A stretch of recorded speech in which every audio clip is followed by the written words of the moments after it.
ঢাকা ৬ আসন নির্বাচনের ফলাফল প্রণয়ন ও ঘোষণায় বেশ কিছু অনিয়ম ধরা পড়েছে। উক্ত আসনটিতে বিএনপির পক্ষে ধানের শীষে ইশরাক হোসেন এবং বাংলাদেশ জামাত ইসলামের পক্ষে দাঁড়িপাল্লায় মোহাম্মদ আব্দুল মান্নান প্রতিদ্বন্দ্বিতা করছিলেন। নির্বাচনের দিন রাত ১১টা ১ মিনিটে বাংলাভিশন একটি সংবাদ প্রচারিত করে, যেখানে ইশরাককে বেসরকারিভাবে নির্বাচিত করা ঘোষণা করা হয়। বাংলাভিশন মূলত ইশরাক হোসেনের মালিকানাধীন একটি টিভি প্রতিষ্ঠান। তখনও চূড়ান্ত বেসরকারি ফলাফল প্রকাশ করা হয়নি। ২০টি কেন্দ্রের ফলাফল তখনও প্রকাশ করা বাকি ছিল। তার পূর্বেই ইশরাক হোসেন তার মালিকানাধীন বাংলাভিশনের মাধ্যমে নিজেকে বিজয়ী ঘোষণা করেন। আমরা যদি এই নির্বাচনের আরো কিছু অনিয়মগুলো দেখে আসি, আমরা বিভিন্ন কেন্দ্রভিত্তিক অনিয়ম, যে কেন্দ্রভিত্তিক সিট আমাদের হাতে এসেছে, সেখানে বেশ কিছু অনিয়ম দেখা গেছে। যেমন ৩৬ নম্বর নারিন্দা সরকারি উচ্চ বিদ্যালয় নামের কেন্দ্রে আমরা যদি দেখি, এখানে ইশরাক হোসেনের ক্ষেত্রে ১৪১৫ সাথে আরো কিছু লেখা হয়েছে বা আব্দুল মান্নানের সাথে আরো কিছু যুক্ত করা হয়েছে, এটা নিশ্চিত নয়, এবং ডান দিকেও কিন্তু ওই সংখ্যাগুলোর কোনো প্রতিফলন ঘটেনি। এই কাটাকুটির কি কারণ এটি নিশ্চিত হওয়া যায়নি। এবং নিচে যদি নির্বাচনী প্রার্থীদের এজেন্টদের নামের ক্ষেত্রে আমরা যদি দেখি, শিবা, রামদাস, বিকাশ দাস, তিনজন এখানে এজেন্টের নাম রয়েছে, তাদের বিস্তারিত কোনো পরিচয় এখানে নেই এবং স্বাক্ষরের ব্যাপারে নিশ্চিত হওয়া যাচ্ছে না। এখানে দাঁড়িপাল্লার কোনো এজেন্ট তারা নয় বলে দাঁড়িপাল্লার প্রতিদ্বন্দ্বী প্রার্থী তিনি নিশ্চিত করেছেন। অর্থাৎ দাঁড়িপাল্লার কোনো এজেন্ট ছাড়াই এই রেজাল্টটি প্রকাশ করা হয়েছে, প্রচার করা হয়েছে, এবং যেখানে কাটাকাটি দেখতে পাচ্ছি আমরা কি দেখেছি, কিছু ক্ষেত্রে ফলাফলের যোগফলে টেম্পারিং করা হয়েছে। ৩ সিদ্দিক বাজার কমিউনিটি সেন্টারে যে কেন্দ্রটি রয়েছে, মোহাম্মদ আব্দুল মান্নানকে ৪৫০টি ভোট দেখানো হয়েছে, যদি এখানে একটা কাটাকাটির আমরা লক্ষ্য করতে পাচ্ছি। আমরা কিছু ক্ষেত্রে দেখেছি, যেমন ৬ নাজিরাবাজার উচ্চ বিদ্যালয়, এখানে পোলিং এজেন্টের স্বাক্ষর জাল হয়েছে বলে আমাদের কাছে মনে হয়েছে। আমরা যদি ৩ এবং ৪ নাম্বার স্বাক্ষর আমরা দেখি, তাহলে দেখতে পাবো যে একই রকম স্বাক্ষর। ৫ এবং ৬ নাম্বার যদি স্বাক্ষর আমরা দেখি, মনে হচ্ছে যে কাছাকাছি ধরনের একই ব্যক্তি এই স্বাক্ষরগুলো করেছেন, এবং এখানে দাঁড়িপাল্লার কোনো এজেন্টের স্বাক্ষর এখানে নেওয়া হয়নি। আমরা কিছু ক্ষেত্রে দেখেছি পোলিং এজেন্টের নাম নেই কিন্তু স্বাক্ষর রয়েছে। আমরা ৮৪ গ্র্যান্ডেরিয়া মহিলা সমিতি যে বিদ্যালয় রয়েছে, যে কেন্দ্রটি রয়েছে, সেখানে আমরা দেখতে পাচ্ছি ২টি স্বাক্ষর রয়েছে, কিন্তু তার সাথে কিন্তু তার নাম এবং তার বিস্তারিত নেই, যে কে স্বাক্ষরটি করেছেন বা কার স্বাক্ষরে এই রেজাল্টটি প্রকাশিত হয়েছে। একইভাবে শুধুমাত্র তাই না, কিছু ক্ষেত্রে আমরা দেখেছি কিছু কেন্দ্রে কোনো পোলিং এজেন্টেরই স্বাক্ষর ছাড়াই এটি প্রকাশ করা হয়েছে। যেমন ২৯ সেন্ট্রাল ওমেন কলেজ, এইখানে কোনো এজেন্টেরই স্বাক্ষর নেওয়া হয়নি। তা সত্ত্বেও মোহাম্মদ লতিফুল ইসলাম, তিনি প্রিজাইডিং অফিসার, তিনি স্বাক্ষরিত করে এই রেজাল্টটি প্রকাশ করেছেন। আমরা আরেকটি দেখতে পাচ্ছি ৪৬ মিতালি উচ্চ বিদ্যালয়, সেক্ষেত্রে আমরা একই ক্ষেত্রে দেখতে পাচ্ছি প্রিজাইডিং অফিসার তিনি স্বাক্ষরিত করেছেন, অথচ কোনো পোলিং এজেন্টের স্বাক্ষর নেওয়া হয়নি, এবং সেক্ষেত্রেও কোনো পক্ষ কিংবা তার পরিচয় কিংবা বিস্তারিত উল্লেখ করা হয়নি। কিছু ক্ষেত্রে আমরা লক্ষ্য করেছি দাঁড়িপাল্লার পোলিং এজেন্টের নাম এবং স্বাক্ষর নেই। আমরা যদি লক্ষ্য করি ৪২ সেন্ট জোসেফ ইন্টারন্যাশনাল স্কুল, সেখানে একটি মাত্র পোলিং এজেন্টের স্বাক্ষর আছে, দাঁড়িপাল্লার কোনো এজেন্টের স্বাক্ষর নেওয়া হয়নি। অথচ প্রার্থী নিশ্চিত করেছেন তিনি প্রত্যেকটা কেন্দ্রে তার এজেন্ট ছিলেন, অথচ তাদের এজেন্টকে স্বাক্ষর না নিয়ে এই রেজাল্টগুলো প্রকাশ এবং প্রচার করা হয়েছে। তড়িঘড়ি করে প্রকাশ করার জন্য কিছু ক্ষেত্রে আরো কিছু ভুল তৈরি হয়েছে। যেমন মোট বৈধ ভোটের যে সংখ্যাটি, সেটা লেখা হয়নি, ০০ সংখ্যা লেখা হয়েছে। এখানে বোঝা যাচ্ছে যেটা একটা অমনোযোগিতা এবং তড়িঘড়ি করা হয়েছে। এখানে জাতীয় পরিচয়পত্র বা অন্যান্য বিষয়গুলো বিভিন্ন ক্ষেত্রে উল্লেখ করা হয়নি। এই ক্ষেত্রেও ৭৯ দয়াগঞ্জ সরকারি কলেজ, সেখানেও এই টোটাল সংখ্যাটি উল্লেখ করা হয়নি এবং এই ধরনের তড়িঘড়ি করা হয়েছে। আমরা আরো কিছু ক্ষেত্রে দেখতে পাচ্ছি ৪৮ Silver Dale Preparatory Girls School, সেখানে আমরা দেখতে পাচ্ছি যে একজন পোলিং এজেন্টের স্বাক্ষর নেওয়া হয়েছে। আরেকজনের ক্ষেত্রে ০০২৭ নামের জাতীয় পরিচয়পত্র, এটি হওয়ার কথা নয়, এ ধরনের কিছু একটি দেওয়া হয়েছে। দাঁড়িপাল্লার কোনো পোলিং এজেন্টের নাম বা স্বাক্ষর ছাড়াই রেজাল্টটি প্রকাশ এবং প্রচার করা হয়েছে।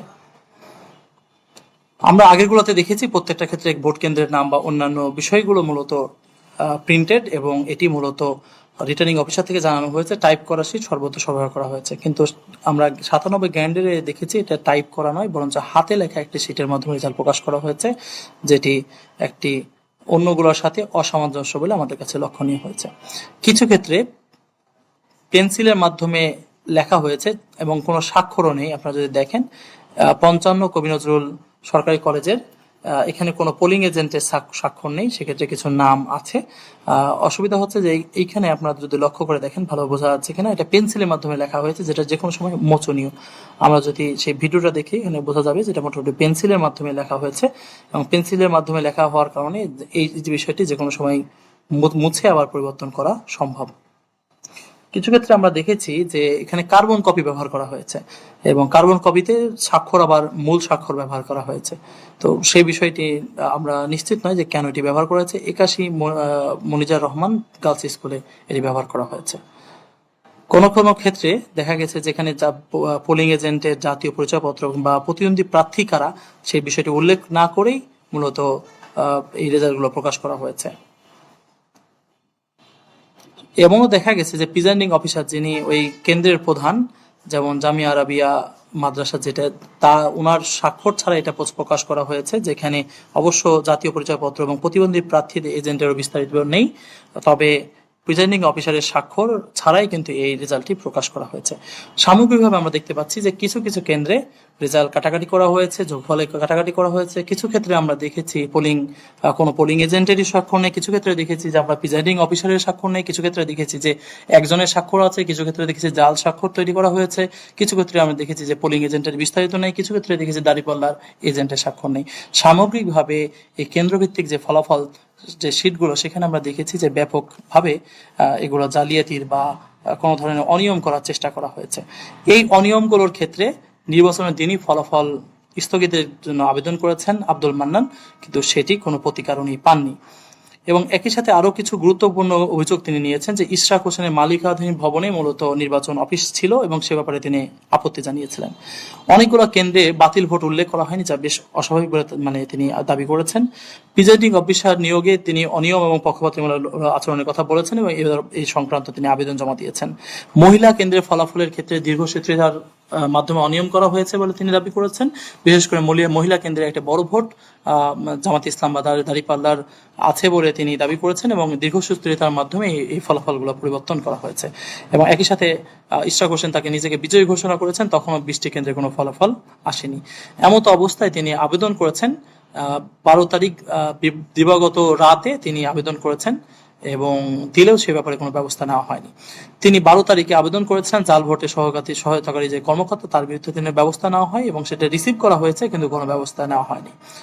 তিনি নির্বাচনের দিনই ফলাফল স্থগিতের আবেদন করেছিলেন রাত 00:58, অর্থাৎ নির্বাচনের দিন রাত গড়িয়ে 12:58 তিনি আবেদনটি করেছিলেন, এবং গ্রহীত হয়েছে।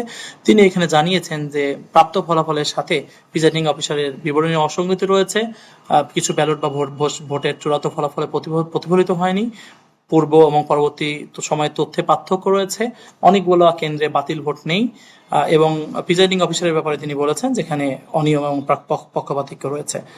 এবং একই সাথে তার আগের আবেদনগুলোর কথা উনি বলেছিলেন, রেজাল্ট প্রদানে যে দীর্ঘসূত্রিতা হয়েছে যা জনমধ্যে সন্দেহ সঞ্চার করেছেন। এই সকল বিষয়ে উনি বলেছেন যে এটি স্থগিত করে পুনর্গণনা এবং টেম্পারিং সংক্রান্ত তদন্ত করার জন্য আবেদন করেছিলেন। অথচ তার আবেদনের ক্ষেত্রে উনি জাতীয় পত্রপত্রিকায় তার আবেদনের বিষয়টি প্রকাশিত হলেও সে বিষয়ে কোনো তোয়াক্কা না করে এর ফলাফল তার পরের দিন মূলত রাত 12:58 উনি এই আবেদনটি করেছিলেন। 13 তারিখ সকাল, অর্থাৎ 12 তারিখ রাত 12:58। তারপরে একদিন পরে মূলত এই গেজেটটি প্রকাশিত করা হয়েছে, যেখানে ইশরাক হোসেনকে বিজয়ী ঘোষণা করা হয়েছে। অর্থাৎ তার আবেদনের কোনো তোয়াক্কা বা কোনো ধরনের তদন্ত না করে মূলত গেজেট প্রকাশ করা হয়েছে, যেখানে অনেকগুলো কেন্দ্রে অনিয়মের খবর রয়েছে। এর আগে উনি 12 জানুয়ারি 2026 উনি অফিস স্থানান্তর এবং স্টাফদের বদলির জন্য আবেদন করেছিলেন তার আইনজীবীর মাধ্যমে। তার আইনজীবী মোহাম্মদ অ্যাডভোকেট আসাদুল্লাহ, তিনি সুপ্রিম কোর্টের একজন আইনজীবী, তার মাধ্যমে তার প্রার্থী জানিয়েছেন ঢাকা 6-এর সকল নির্বাচনী কর্মকর্তার কার্যালয় দিগন্ত টাওয়ার 12/1 অবস্থিত, যেটি সদস্য প্রার্থী ইঞ্জিনিয়ার মোহাম্মদ ইশরাক হোসেনের উত্তরাধিকার সূত্রে প্রাপ্ত। অর্থাৎ একজন প্রার্থীর বিল্ডিং এ মূলত এই নির্বাচনী কার্যক্রমগুলো পরিচালিত হচ্ছে। এক্ষেত্রে নির্বাচন সংক্রান্ত যে গোপনীয় নথিপত্র আছে, ব্যালট পেপার রয়েছে, অমোচনীয় কালি রয়েছে বা অন্যান্য যে সমস্ত বিষয়াদি রয়েছে সে ব্যাপারে নিরপেক্ষতা বজায় থাকবে কিনা, এবং এখানে দীর্ঘদিন ধরে যারা অফিস করেছেন, যারা ভাড়াটিয়া হিসেবে ছিলেন, তার সাথে যিনি মালিক তার একটা সম্পর্ক থাকতে পারে। সে জায়গায় যারা এই অঞ্চলে দায়িত্ব পালন করেছেন তাদেরকে বদলি করার জন্য, নির্বাচনী পরিবেশ তৈরি করার জন্য 1 মাস আগেই মূলত হচ্ছে তার অ্যাডভোকেটের মাধ্যমে মোহাম্মদ আব্দুল মান্নান আবেদন করেছিলেন।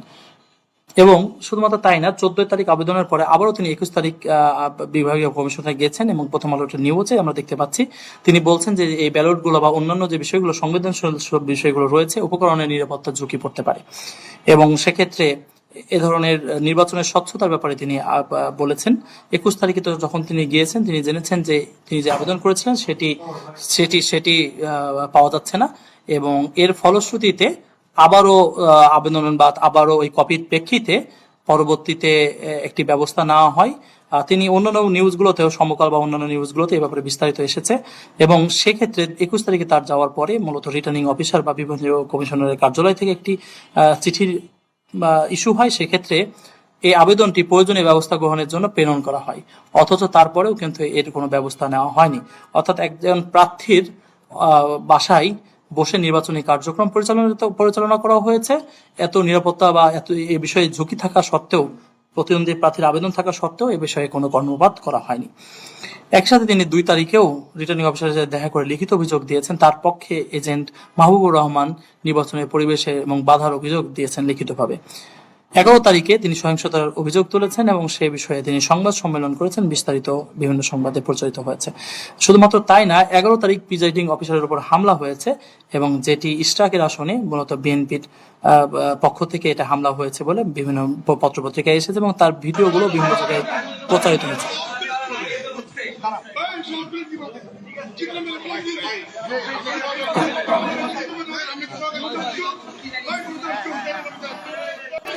সরকারি ভোট কেন্দ্রে ঢুকে প্রিজাইডিং অফিসারের উপর হামলা হয়েছে সে সংক্রান্ত নিউজও বিভিন্ন পত্রপত্রিকায় উপস্থিত এসেছে, অথচ তারপরেও কোনো ব্যবস্থা নেওয়া হয়নি।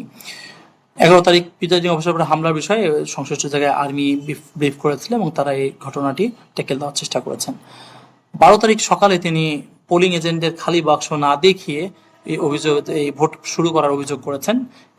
যেটি নিয়ম হচ্ছে যে প্রথমে পোলিং এজেন্টদের খালি বাক্স দেখানো, তারপরে হলো ভোট কাস্টিং করা, সে বিষয়ে তিনি অভিযোগ করেছেন গণমাধ্যমে।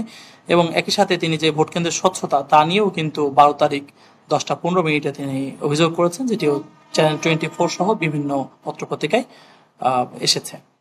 সামগ্রিকভাবে যে অনিয়মের বিষয়গুলো আমরা দেখেছি, যে প্রার্থীর বাসায় বা প্রার্থীর ভবনে মূলত হচ্ছে নির্বাচনী অফিস পরিচালনা করা, সেই প্রার্থী নিজেকে নির্বাচিত ঘোষণা করা, 20টি কেন্দ্রের ফলাফল না আসা সত্ত্বেও টেলিভিশন বা সংবাদপত্রে এটি চলে আসা, বিভিন্ন কেন্দ্রে যে ফলাফল রয়েছে তাতে ফলাফল টেম্পারিং, স্বাক্ষর না থাকা, প্রিজাইডিং অফিসারের স্বাক্ষর না থাকা, কোনো কেন্দ্রের স্বাক্ষর না থাকা, এতে পেন্সিল কিংবা অনেক ক্ষেত্রে বিপরীত বা কার্বন কপি ব্যবহার করা, এই ধরনের বিভিন্ন টেম্পারিং এর অভিযোগ এসেছে। এই সমস্ত অভিযোগ আমলে না নিয়েই যে রেজাল্ট প্রকাশ করা হয়েছে, সংশ্লিষ্ট প্রার্থী মনে করছেন যেটা তার প্রতি অন্যায় হয়েছে এবং অবিলম্বে তিনি শপথ স্থগিত করে ভোট পুনর্গণনা করা এবং অনিয়মের তদন্ত সাপেক্ষে দোষীদের দৃষ্টান্তমূলক শাস্তির বিধান করার অনুরোধ করেছেন। জি, সবাইকে ধন্যবাদ।